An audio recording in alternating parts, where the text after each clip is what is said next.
Hi, everyone. Welcome to Art Chat. My name is Linda Riesenberg Fisler. I am your host and painter and color mixer. Welcome to my painting of the Blue Ridge Mountains at sunset. Today, what I wanted to do, talk about how cool grays are. Grays in your painting, very, very subtle, quiet areas that build on the relationships of colors around them. So what I want to do first, I'm going to put out some of my colors here. I'm going to put out just a touch, if I can, of my Michael Harding Ivory Black. You can tell it's being used up rather well these days. I want to get my baby wipes because I'm going to get paint all over my hands. So let me talk a little bit about Michael Harding paints. They are very, very high in pigment. They do not have fillers. The Michael Harding paints are one of the best out on the market. I have some phosphorus that I've been playing around with in here. I'm going to put out some of the white that we need. And I'm going to put out just the basic primary colors. I'm going to put out some cad yellow. And I'm going to put out some cadmium red. You can tell I'm going a very, very warm palette here, mainly because it's going to be sunset and I want my grays to be kind of warm-ish, especially in the back mountain area that we're going to be dealing with. Okay, so I have out some very primary colors here. This is Michael Harding's Titanium White 1, his Ultramarine Blue, his Cadmium Red Light, his Cadmium Yellow, and Ivory Black.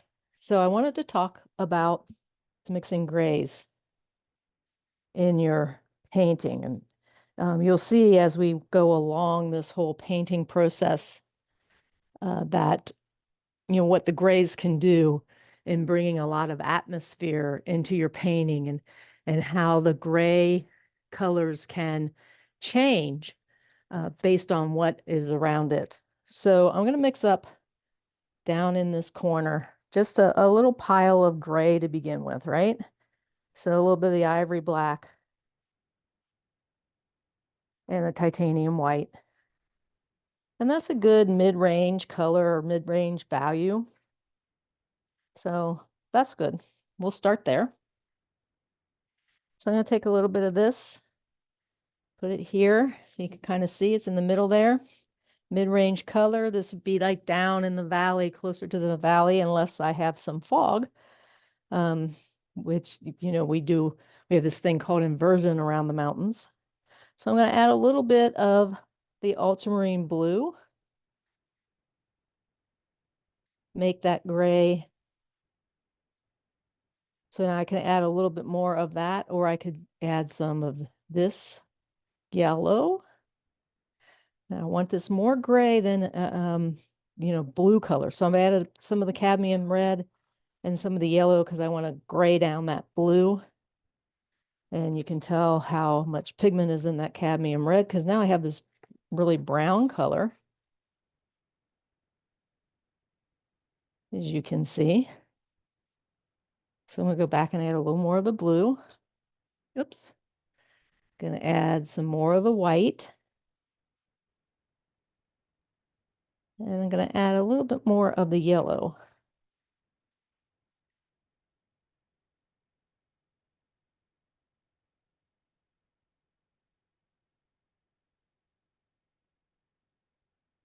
Add some more of the white into that.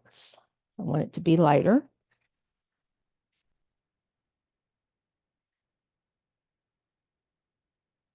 Okay. I'll put that aside.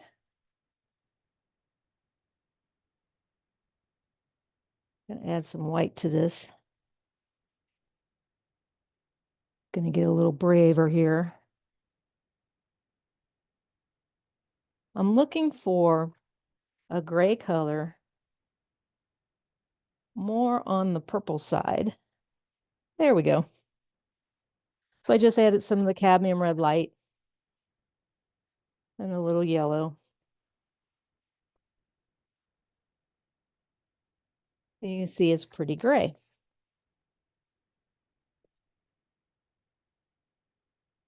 So I'm going to leave that. That's a nice value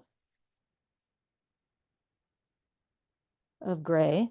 I'm going to set it next to this brown up here.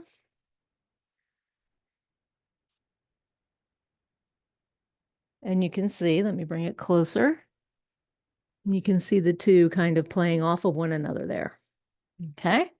So very neutral brown next to my purple color that I wanted. Okay, so now I want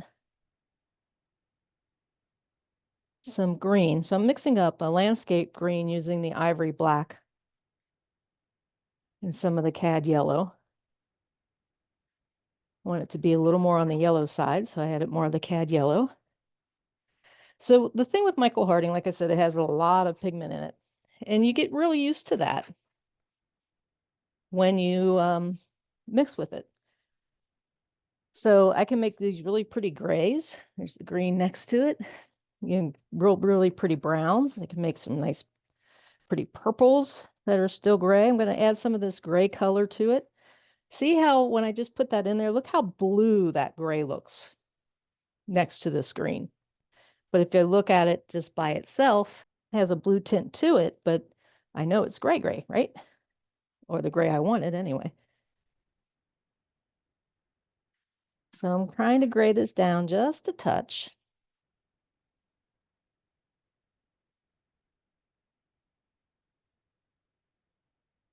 There we go.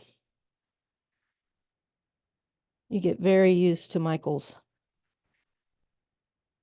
pigment-laden paints very, very quickly.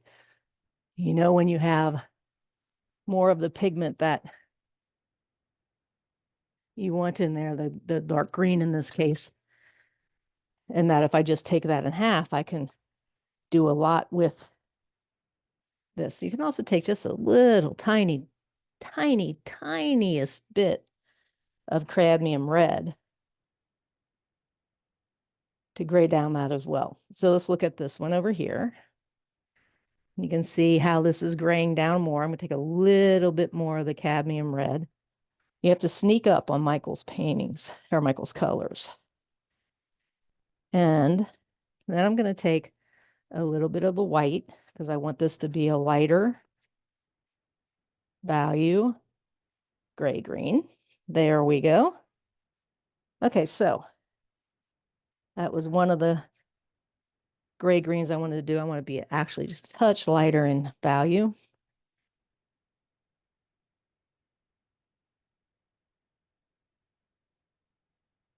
I'm going to put that right here. See how that purple becomes much more warm when that's sitting right next to it? See how they take on colors with one another? So I want to, of one another, they take on a lot of different characteristics. I'm going to put a little more yellow in there. I'm going to put a touch of the red, touch of the blue.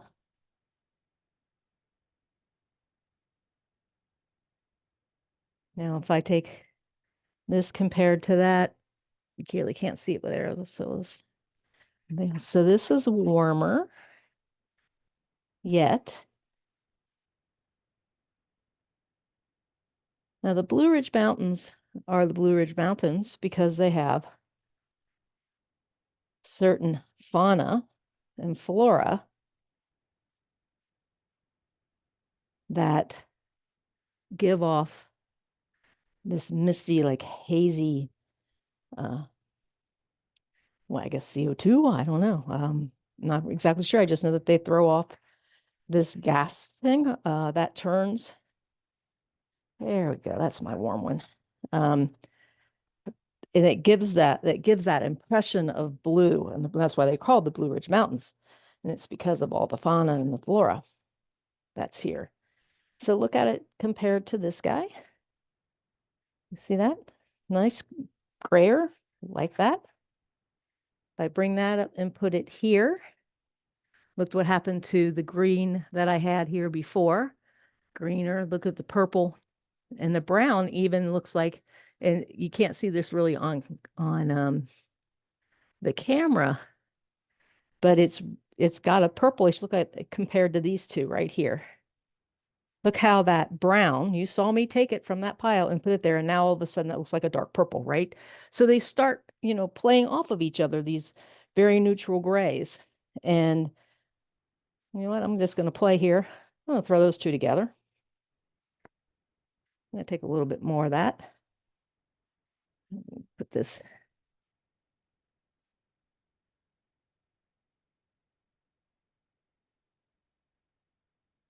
And what I want to do with this one is I'm going to just slam it with some yellow.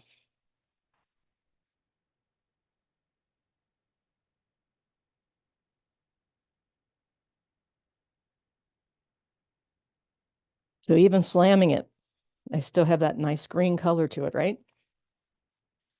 Okay, I'm gonna put in a little bit of this gray, which look how blue that looks now in that.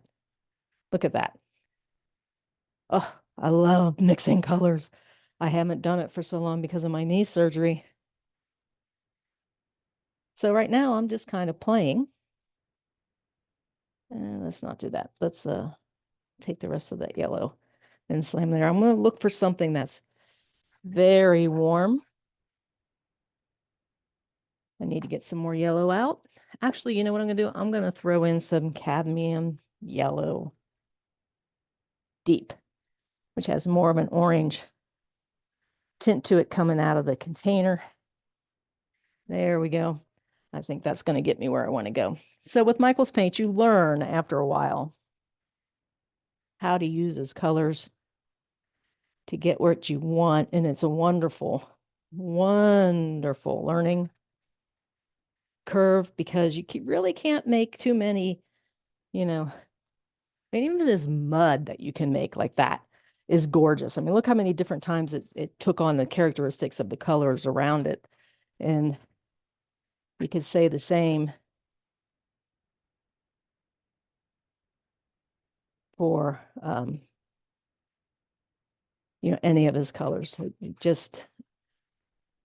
I made so much mud when I was using other colors, other manufacturers, but not when I use Michael's. So I like this color pretty much by itself.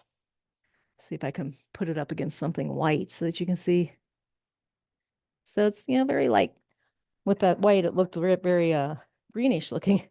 Down here on the palette, and to my eyes, it's much more orange. So I'm going to take some of that and put it up here just to keep that dark color. See how it plays off on one another. Take this guy and put it back in a little pile there so you can see. Okay, now I'm going to take this bit that I have left and throw some white into it. Still looking to stay gray, just to show you. I want to mix in some of this gray that I mixed earlier with it. Look how blue that looks now with next to that, but put that in there. Okay. And I usually mix up a lot more when I'm mixing up colors to paint with, but since I am recovering from a total knee replacement, I'm not going to be able to stand all that long. So I'm just going to start to put in some colors on the back area. Look at that one. So you can see that one next to this one.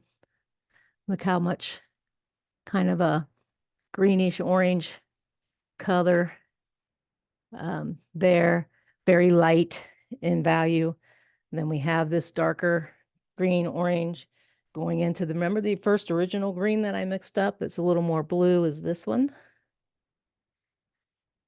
Another green that's more green or more on the yellow side. sitting next to this purple, which looks very much like this guy now because I have all this green surrounding it. I'm going to throw some cadmium red in there. And again, sneak up on Michael's paints. Don't slam it unless you really want to make some gorgeous mud. And I say gorgeous mud because every time that I have mixed Michael's paints, I've gotten a color that I absolutely love. So it's been a journey of exploration. See how I took that way over to the red side? Yeah, because I wanted that red side. Throw in a little bit more of the cadmium yellow deep. And again, I want to gray this down because it's going to be on. It's going to be on the mountainside, so I don't really want it that, brilliant. So I'm going to throw in a little bit of blue because with the yellow in there, it should make the green, mix up the green. I'm going to mix up some of that with it. Perfect. Perfect. I'm going to save off some of this for a lower area. I'm going to put that here by that purple. Look at how that turned just almost this very light shade of gray, purple. Let's put some right there. You can see how the combination works. So let me bring it up. Wonderful, right? A cool color next to that very warm color. Perfect. Perfect. Gonna lighten that.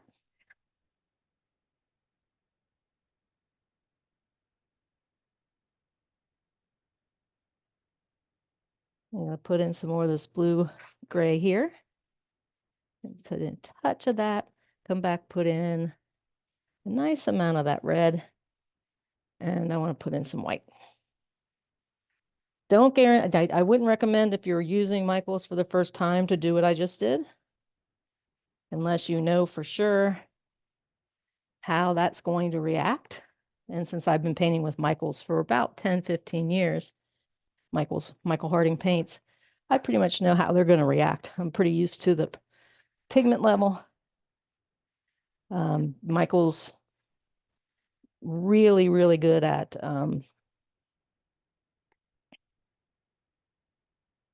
making sure that his paints come out consistent.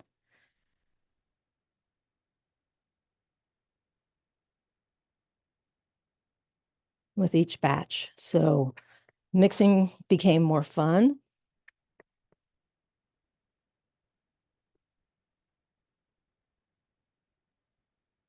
Okay. This down here. Now, let's bring this up. See how that one's more orange? This one's more orange. This one's kind of a nice orange, reddish orange, almost brownish color in there that'll be bouncing off of the mountains. And now I'm going to set this aside over here. So kind of making a little pink here. Pretty color. This will be a sky color. I'm kind of grabbing some of the pigment that's left behind by all the other ones so that I can kind of have that in there. I'm going to grab a touch of this, mix it in just to bring it down just a touch. Now, I'm going to bring a little more white into it. I really want this to stand out in the cloud that I'm making, that I'll be making above. Throw in a touch more of that gray color. I'm going to put that next to that green color.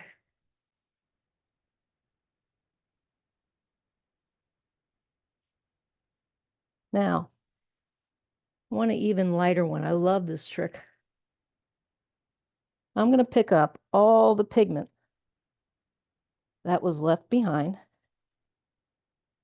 when I was mixing with just the titanium white.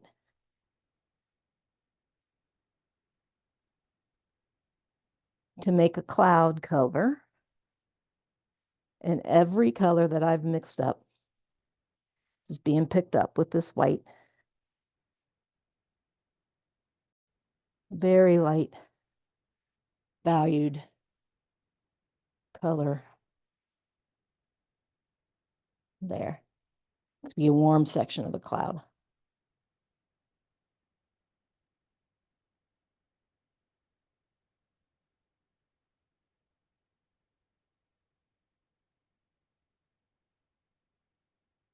Pretty gold. So Edgar Payne always talked about how mud can bring together a painting. That's basically what I'm doing, is mixing up my mud colors that I'll end up starting with in my painting. I want a little bit brighter yellow, so I'm just squeeze out just a little bit of the cadmium yellow. I want to clean off my knife before I go in there with it, and I'll put that in there as well. So even though I call these mud colors, a lot of folks would consider these not mud colors. Consider them just basically colors that you're mixing. So if I wanted to bring this tone down a little bit, the yellowness out, I'd mix a purple, right? Because that's the opposite on the color wheel. Nice dark purple there. I'm going to put a tad of that in there so I can gray it down just a touch.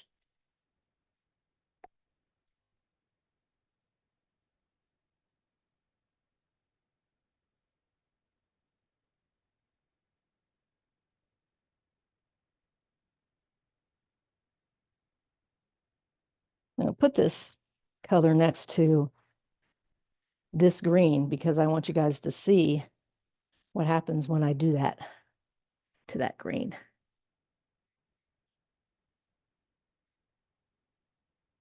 Really calmed that green down, didn't it?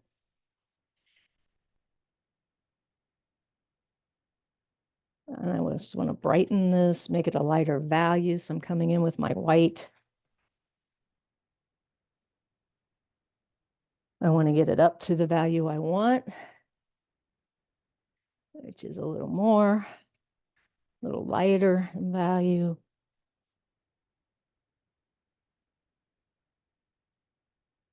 I want to gray it just a touch.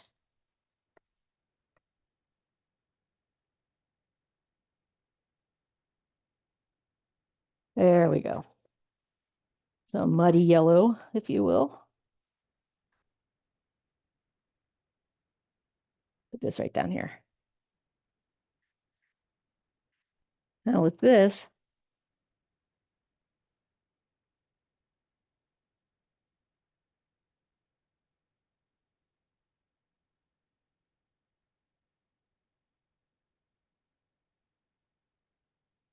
again, just picking up some of the pigment that's left from the other colors that I mixed.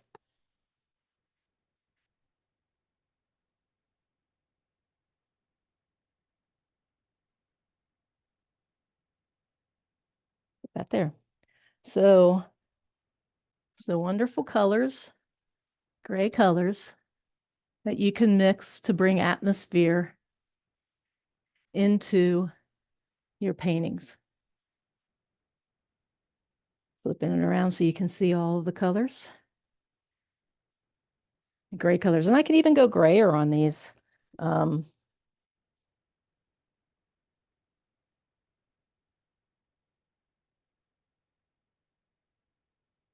So if I make this color here,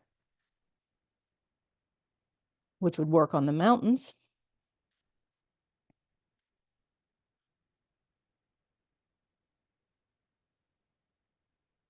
mixing up a little bit more of the purple on the red side of purple. A touch of black in there.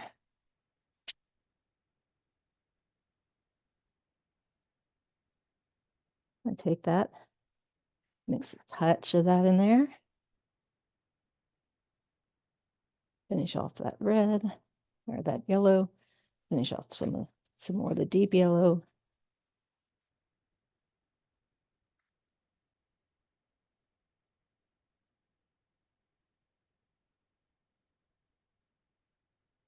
There we go.